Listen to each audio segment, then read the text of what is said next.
2021 में प्रधानमंत्री नरेंद्र मोदी ने अपने मन की बात के दौरान एक बात कही। उन्होंने कहा कि हमें इस विषय के बारे में जानकारी नहीं थी, लेकिन जब से सुना हूँ स्तब्ध हूँ, और इसके लिए उन्होंने एक शख्स को धन्यवाद भी दिया। बात यह थी कि 1932 के 15 फरवरी को भारत माता की जय और वंदे मातरम कहे जाने पर अंग्रेजों के द्वारा कुछ देशभक्तों को निर्मम तरीके से मारा गया। ये चीज़ें ट्विटर पर बिहार के मुंगेर के रहने वाले जयराम विप्लव ने लिखी थी। प्रधानमंत्री मोदी ने अपने मन के भाषण के दौरान उन बातों का उल्लेख भी किया और उन्हें धन्यवाद भी दिया। फिर नेशनल मीडिया की नज़र में जयराम विप्लव आ गए और आज भारतीय जनता पार्टी के नेशनल मीडिया पैनलिस्ट हैं। इससे पहले कि इनके जीवन पर जाएं तो नेट के माध्यम से जहां तक जानकारी मिलती है उसमें इन चीज़ों का उल्लेख है कि इन्होंने जामिया मिलिया इस्लामिया से जर्नलिज्म की पढ़ाई की है। साथ ही जनोक्ति.com और जनोक्ति ब्लॉग के फाउंडर भी हैं।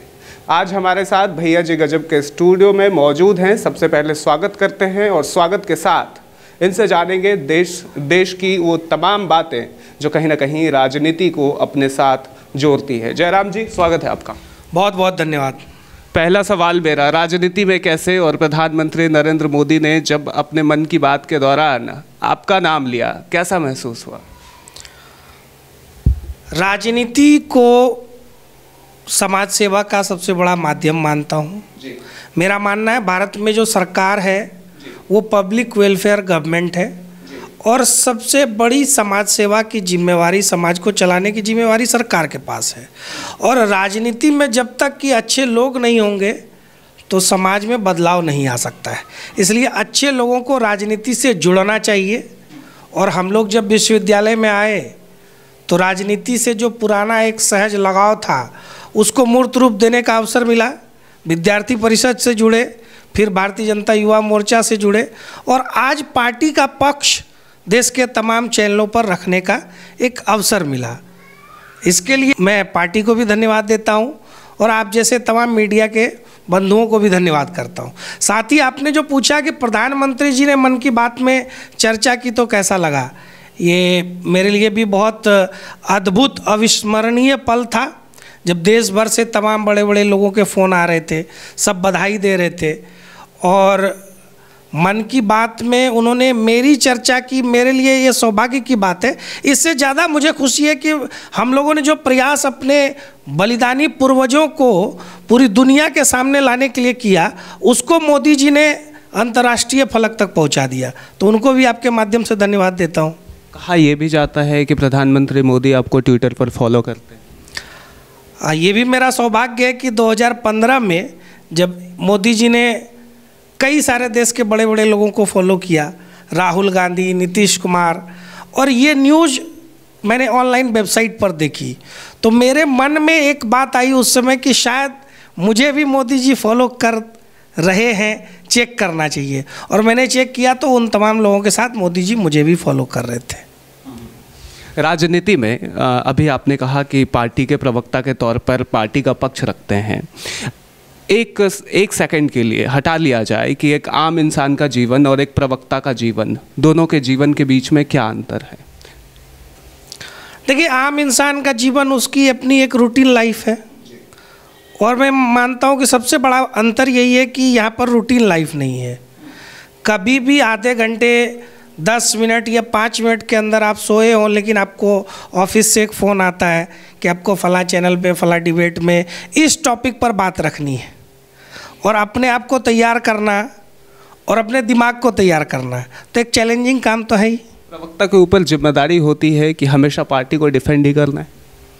देखिए, जब आप पार्टी के प्रवक्ता हैं तो निश्चित रूप से आपको पार्टी के पक्ष में पार्टी की विचारधारा, पार्टी के उल्लेखनीय कार्य और उपलब्धियों को लोगों को बताना है। और पार्टी की निराशा से जुड़ी हुई चीज़ें, मुझे नहीं लगता कि पार्टी से, अब आप किस पार्टी में हैं इसके ऊपर भी डिपेंड करता है। ठीक है। गुजरात में बहरहाल चुनाव हो रहे हैं, दिल्ली में एमसीडी का चुनाव है और इन चुनावों के बीच कहीं ना कहीं अन्य पार्टियों के साथ भारतीय जनता पार्टी का जो एक गुट है वो धरा अलग अलग तरीके से अपनी अपनी बातें रख रहा है। दिल्ली में और गुजरात में क्या क्या समानताएं हैं जो राजनीति को एक साथ ऐड ऑन करती है? देखिए, गुजरात का चुनाव अपने आप में एक अलग चुनाव है और दिल्ली का चुनाव अलग है, लेकिन चूंकि पार्टियां वही हैं जो हर जगह चुनाव लड़ रही हैं। भारतीय जनता पार्टी एक मजबूत पार्टी के तौर पर हर चुनाव में है, उसके सामने विपक्ष की कई पार्टियां हैं।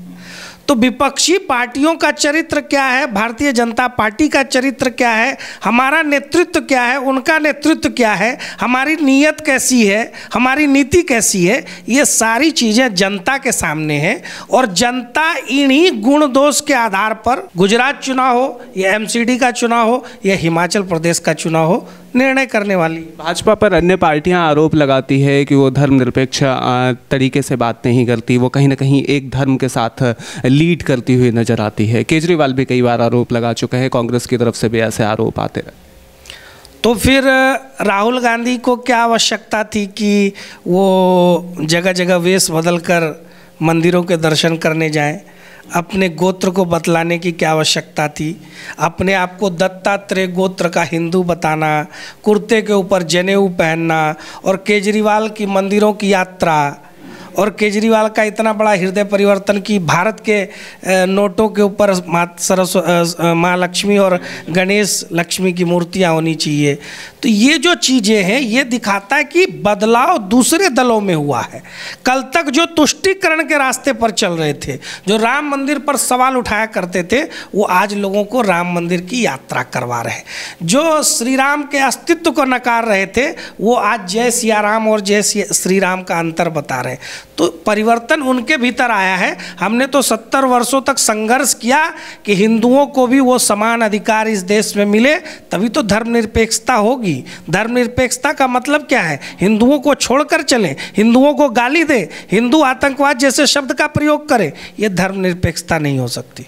ठीक है, अब आपके जीवन पर एक बार फिर से वापस लौटते हैं।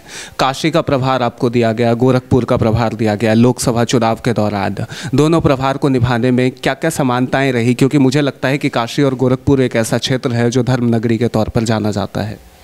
देखिए, हम लोगों की भूमिका तो उसमें बहुत छोटी सी भूमिका थी, क्योंकि युवा मोर्चा के कार्यकर्ता के नाते उत्तर प्रदेश 6 भागों में बटा हुआ है, 6 क्षेत्र बोलते हैं।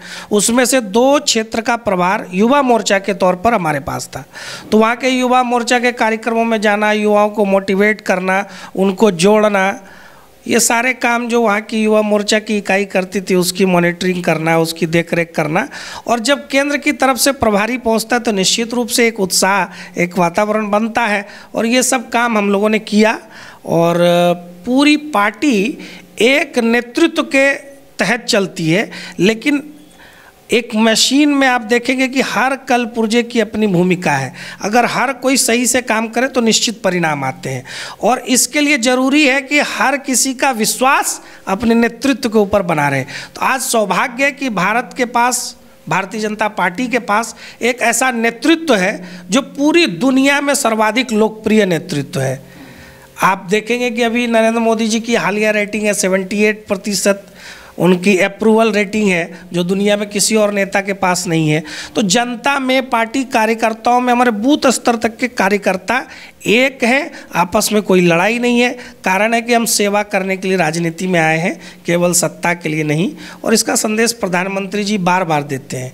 जैसे आप देखिए, राजपथ को कर्तव्य पथ बनाना, ये अपने आप में एक बहुत बड़ा संदेश है। आप मूल रूप से बिहार में आते हैं। बिहार में कुछ समय पहले तक भारतीय जनता पार्टी और नीतीश कुमार का शासन था, दोनों मिलकर सरकारें चला रहे थे और कहीं ना कहीं एक अच्छी बॉन्डिंग थी। हालांकि बीच में वो बॉन्डिंग टूट गई थी, लेकिन एक बार फिर से जब वो बॉन्डिंग टूटी तो ऐसे में नीतीश कुमार भी आरोप लगाते हैं, भारतीय जनता पार्टी भी आरोप लगाती है। मेरा एक सीधा सा सवाल है, क्या ये चीज़ें भारतीय जनता पार्टी को पहले से पता नहीं होती, या क्या ये चीज़ें नीतीश कुमार को पहले से नहीं पता होती? और अगर इन चीज़ों के बारे में उन्हें मालूम होता है तो जनता को एक छलावा दिखाने के लिए इन चीज़ों को साइड ऑन किया जाए। देखिए, हर चीज़ 3 विषयों पर निर्भर करती है, देश काल और परिस्थिति। जब कोई भी आप निर्णय लेते हैं तो आप किस जगह हैं और कौन सा समय है और परिस्थिति क्या है। तो परिस्थितियों का मुख्यमंत्री नीतीश कुमार थे, ऐसा कई सारे लोगों ने कहा है और ये वास्तविकता है। एक ऐसी पार्टी जिसके विधायक हमसे भी कम थे, उसको हमने विपक्ष का नेता बनाया था, उसको हमने मुख्यमंत्री बनाया था। तो इस पे बीजेपी की भी तो चूक है। नहीं, इसको चूक नहीं कहते, इसको मैं कहता हूँ देश काल परिस्थितियों के अनुरूप लिया गया निर्णय। एक दौर था जब भारतीय जनता पार्टी को राजनीति में अछूत बनाकर रखने की कोशिश हुई थी। भारतीय जनता पार्टी को सांप्रदायिक, भारतीय जनता पार्टी को ब्राह्मण बनिया पार्टी, और एक पूरा वामपंथ और कांग्रेस और समाजवादियों का एक ऐसा नेक्सस था, मीडिया से लेकर विश्वविद्यालय से लेकर एकेडमिक्स से लेकर के तमाम जगहों पर, जिसने एक ऐसा नैरेटिव खड़ा कर दिया था। उससे लड़ने के लिए, उससे काउंटर करने के लिए, बिहार में जो कास्ट पॉलिटिक्स चरम पे थी, उससे काउंटर करने के लिए एक ऐसे समीकरण की आवश्यकता थी। इसलिए तत्काल समय में जो निर्णय हमारी पार्टी ने लिया उसको पार्टी के लोगों ने स्वीकार किया। लेकिन कभी भी लालू यादव से लड़ने का काम बिहार में भाजपा के कार्यकर्ताओं ने ही किया। लाठियां हमने खाई, नेता हमने नीतीश जी को बनाया। इस बार भी 2020 में हमसे आधी सीट वो जीत कर आए, फिर भी हमने उनको मुख्यमंत्री बनाया। अब जनता ने स्पष्ट तौर पर देख लिया है कि धोखेबाज कौन है, कुर्सी की राजनीति कौन करना चाहता है, अपने सत्ता और स्वार्थ में अपनी ही कही गई बातों से मुकरने वाला कौन है। 2017 में क्यों तोड़ा था उन्होंने गठबंधन? इसी तेजस्वी को भ्रष्टाचारी बताकर ना, आज उसी तेजस्वी को आशीर्वाद दे रहे हैं, उसके साथ गलबैया कर रहे हैं। लालू जी को जेल भेजने वाले कौन लोग थे? यही नीतीश कुमार और लल्लन सिंह। सारी फाइलें पहुंचाते थे सीबीआई को। तब तो हमारी सरकार नहीं थी, कांग्रेस की सरकार थी देश में।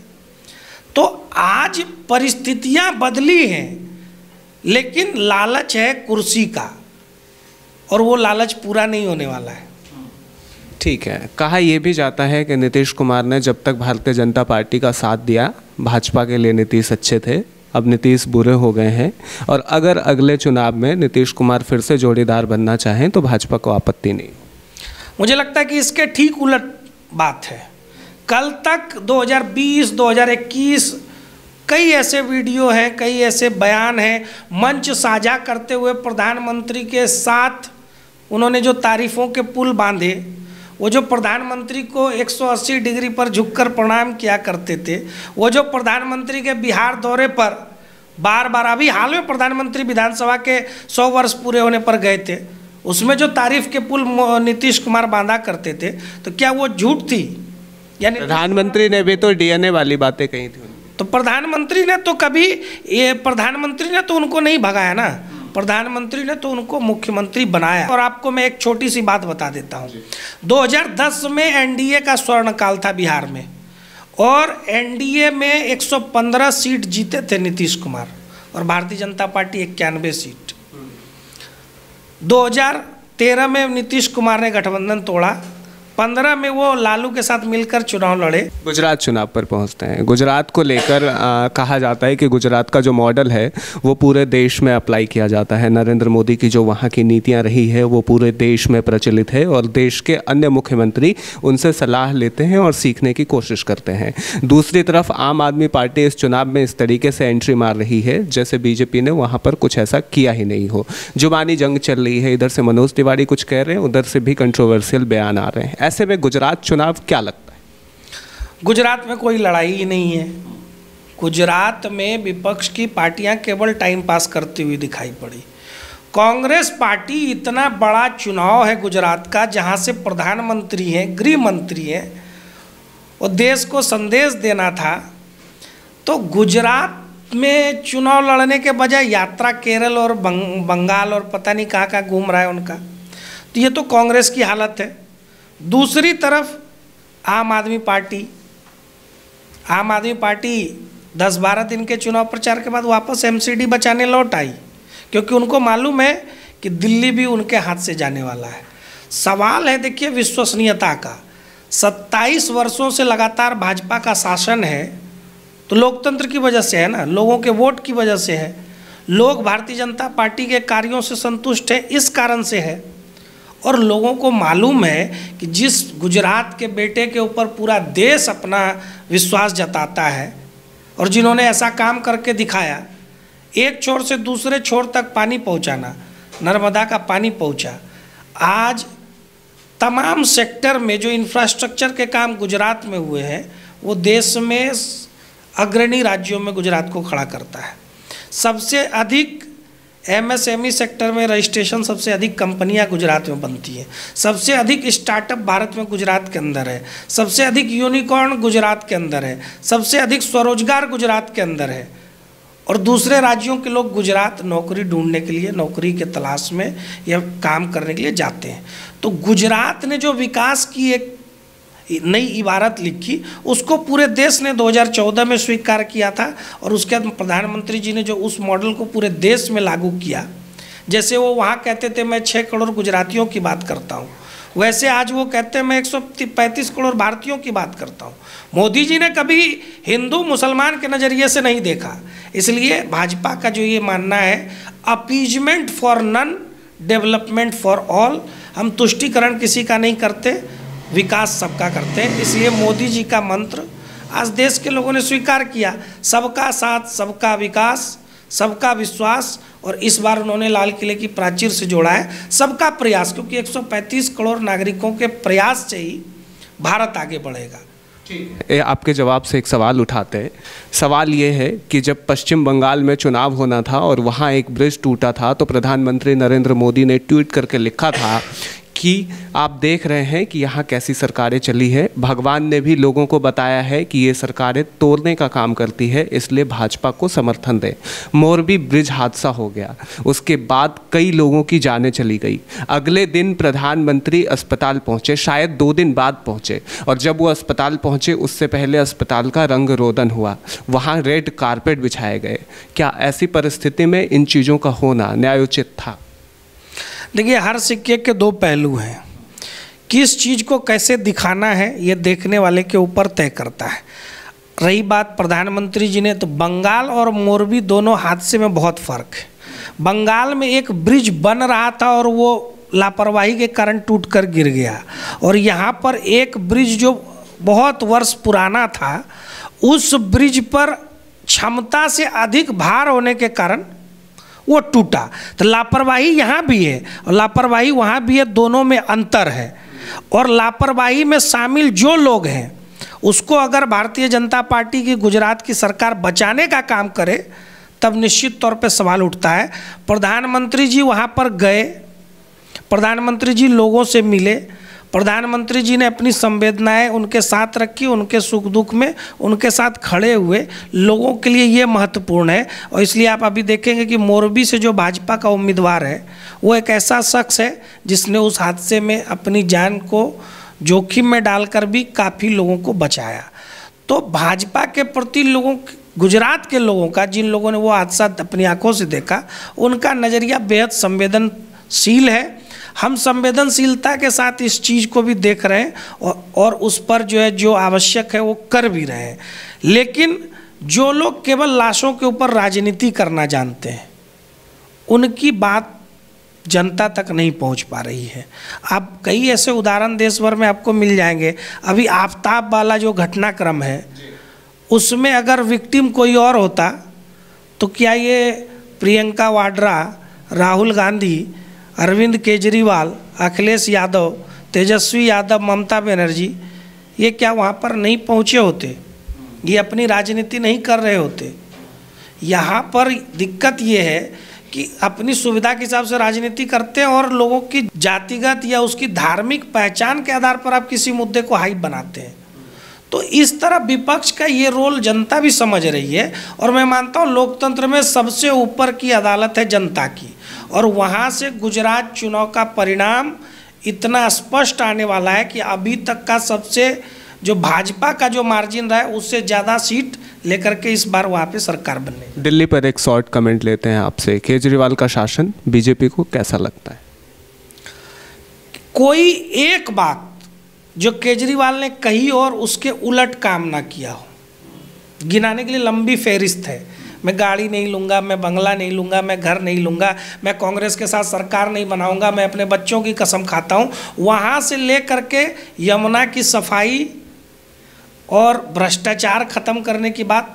और सबसे बड़ी बात है, इस पूरी उपज जो है केजरीवाल की फसल जो पूरी उपजी, वो अन्ना के भ्रष्टाचार के आंदोलन से निकले हुए थे। और आज उनका चरित्र क्या सामने आ रहा है? जेल में बंद एक व्यक्ति बलात्कारी से मसाज कराता है, जिसको डिफेंड करने के लिए उप मुख्यमंत्री आकर बाइट देते हैं, और ठगों के साथ ठगी हो रही है। सुकेश चंद्रशेखर जैसा ठग प्रमाण देकर दावा कर रहा है कि उससे वसूली की जा रही थी, उससे एक्सटॉर्शन मनी ली जा रही थी। तो चरित्र जो इनका एकमात्र यूएसपी था कि ये आम आदमी है, तो लोगों ने देखा कि आम आदमी कैसे चार्टर्ड से चल रहा है, आम आदमी कैसे घूम रहा है, और ईमानदारी का ढोंग करने वाले कट्टर बेईमान हो गए। और उसका प्रमाण तिहाड़ के वीडियो ने पूरे भारत को दिखा दिया, दिल्ली को दिखा दिया। हमाम में ये बाकी दलों की तरह नंगे हो चुके हैं, और इतना 70 सालों में कांग्रेस ने भी वो कुकर्म नहीं किए होंगे जो आम आदमी पार्टी केजरीवाल की सरकार कर रही है। तो सर, विपक्ष में होने के नाते सवाल जवाब की जिम्मेदारी तो आपकी बनती है। माना एमसीडी चुनाव था, अब आगे आने वाले दिनों में अगर ऐसी चीज़ें बाहर निकलकर सामने आती है तो बीजेपी कैसे जनता के बीच पहुंचेगी? क्या सिर्फ चुनाव के टाइम में ये वादों को सोशल मीडिया पर वीडियो के जरिए दिखाते रहेगी, पोस्ट के जरिए दिखाते रहेगी, या बीजेपी का साइबर सेल इन चीज़ों को फॉरवर्ड करता रहेगा? बीजेपी ग्राउंड पर क्यों नहीं आती इसके विरोध में? आप देखिए चल करके, अभी तो चुनाव नहीं थे जब शराब के आंदोलन आबकारी नीति के खिलाफ भाजपा ने चलाया। भाजपा के लोग हर दिन विधानसभा, अगर आप दिल्ली कवर करेंगे या पुराने अखबार और न्यूज़ देख लीजिए, भाजपा के लोग हर दिन विधानसभा के दरवाजे पर प्रदर्शन धरना करते नजर आएंगे। हर मोहल्ले में लोगों के साथ मिलकर इनकी शराब की नीति का विरोध किया, और परिणाम ये है कि आज उनको नीति वापस लेनी पड़ी। पुरानी नीति दिल्ली में लागू है, और इसमें जो घोटाला हुआ वो भी सबके सामने है। तो दिल्ली की जनता के बीच में है हम, जनता के बीच में अपनी नीतियों को लेकर के, और इनकी नीतियों का पोल खोलने के लिए भारतीय जनता पार्टी एकदम door to door, booth by booth जनता के बीच में है। और जब चुनाव हो तब भी, जब चुनाव ना हो तब भी भाजपा एकमात्र ऐसी पार्टी है जो 365 दिन 24 घंटे जनता के बीच में रहती है। बाकी पार्टियां जरूर अपने वॉलंटियर और खरीदे हुए लोग लेकर चुनाव में आ जाती है, लेकिन भाजपा एक कार्यकर्ता और कैडर बेस्ड पार्टी है। आज 20 करोड़ कार्यकर्ता हैं पूरे देश में हमारे पास, तो लोगों के बीच में रहते हैं, और केजरीवाल की पूरी पोल खुद ही खुलती चली जा रही है। आने वाले दिनों में भाजपा का मास्टर प्लान क्या हो सकता है लोगों के लिए? आखिरी कमेंट। देखिए, जनता को मोदी जी का जो मंत्र है सबका प्रयास, उससे अधिक से अधिक जनता को जोड़ना, जनता की भागीदारी को सुनिश्चित करना, भारत के विकास में भारत को कैसे आगे ले जा कर के विश्व के अग्रणी देश में खड़ा करना, उसमें जनता का प्रयास क्या होगा, इसको हम अधिक से अधिक लोगों को अपने साथ जोड़ने का काम ये भाजपा करेगी। अभी आप देख रहे हैं कि G20 की अध्यक्षता भारत को मिली है, और मोदी जी अधिक से अधिक जनता को इसमें जोड़ने जा रहे हैं, लोगों को इसमें सहभागी बनाने जा रहे हैं। तो मोदी जी की सहभागिता यानी भागीदारी युक्त लोकतंत्र की ओर बढ़ता हुआ जो कदम है, उसमें हम सब लोग मिल करके एक अच्छा परिणाम देने जा रहे हैं। देश की राजनीति की परिचर्चा करने के लिए धन्यवाद। आपका बहुत बहुत धन्यवाद, और आपके दर्शकों को भी धन्यवाद। ये हमारे साथ जयराम विप्लव जी थे, जो कि भारतीय जनता पार्टी के नेशनल मीडिया पैनलिस्ट हैं। इन्हें आपने कई बार टीवी सेट के माध्यम से देखा होगा, और यहाँ भाजपा का पक्ष रख रहे थे। साथ ही टीवी चैनलों पर भी ये भाजपा का पुरजोर पक्ष रखते हैं। लेकिन एक चीज़ इन्होंने साथ में अच्छी कही है कि देश के जो हमारे पूर्वज थे, जिन्होंने अंग्रेज़ों के साथ स्वतंत्रता संग्राम की लड़ाइयाँ लड़ी, उनके प्रति जो इनका समर्पण है वो भी इन चीज़ों को निश्चित तौर पर दिखाता है। और भारतीय जनता पार्टी की नीतियों का समर्थन करते हुए हमारे साथ बातचीत कर रहे थे। मेरा नाम है गौरव झा। देखते रहिएगा भैया जी गजब। ऐसे ही धमाकेदार, रोचक, मनोरंजक कहानियाँ, स्टोरी और देश विदेश की तमाम जानकारी, अपडेट लेकर हम आपके बीच हाजिर होते रहेंगे।